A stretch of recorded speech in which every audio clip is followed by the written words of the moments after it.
In this video, I'm going to show how you can use Microsoft Bookings as an educator to host an area where individuals can find time with you easily without having a million emails back and forth on what your available times are. So if you go to Microsoft Bookings and you go to the section called Booking Page, this is where you can customize your page with a lot of the items that you would need. So of course you can make it pretty and you can choose a theme, but if you scroll down, that is where all the good stuff is. As well as down in this business information where we will go in a minute and under services. So if you go to booking page first, you'll notice that there's a time where you can set time increments. And this is where your available times will show up in increments of this amount of time. So I chose 40 minutes because that is the average time of teacher prep times in my building. You would want to choose it for whatever best time is for you, and that makes sense. The minimum lead times and maximum lead times when individuals will be able to book times with you. So maximum, they can book out 365 days in advance. Minimum, I have a 0 because many people think of an idea and they want to meet with me right away, and I want to give them the ability to do that. However, sometimes individuals want a day or two in advance so that they can prepare. And if that's the case, you can just change this number to 1, and then they can only book out with you tomorrow. They can't do same day bookings. So you can set email notifications, and then you can check your availability.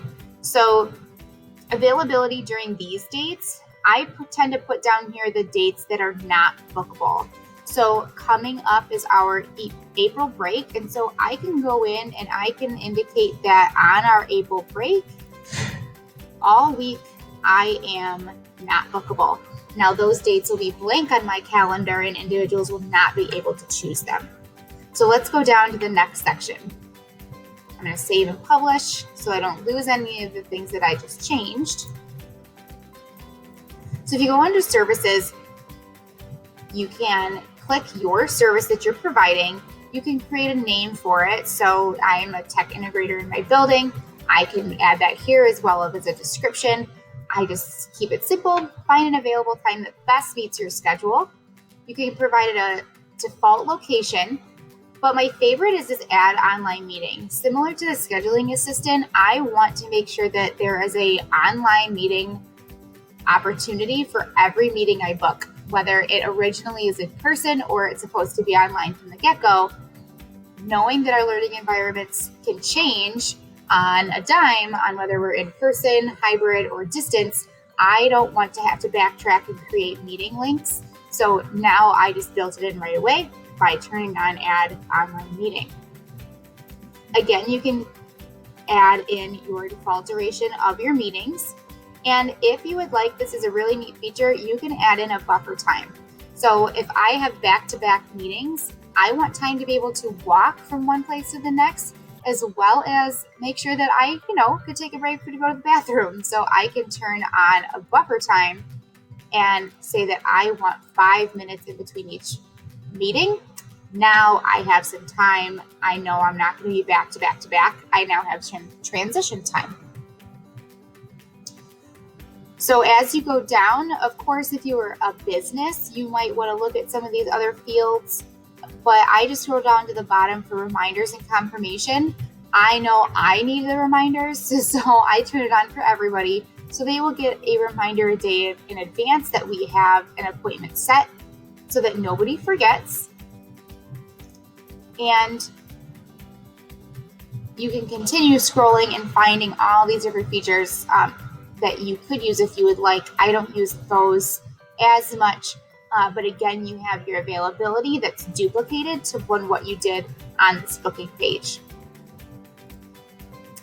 So I'm going to save that. And then the last thing I'm going to show is the business information. So here is where I'm going to put in information about myself and my general business hours. So of course I can go in and add in the availability like I showed you before, but on a day-to-day basis, this is when I'm available. And so I can add in my contractual hours so that someone's not booking me at 6 a.m, but instead when I'm here, and I can save it. And so now for you to see what it would actually look like on an individual's end, I'm going to open up the published page. And so you're going to see that your colleagues will have a nice handy calendar. They can click on the date that they want to meet with you. And now they will see the times that are available, that you don't already have something on your calendar and that you have indicated are available times. When they click it, they can add in their details, answer any questions that you've asked them to answer, and push book.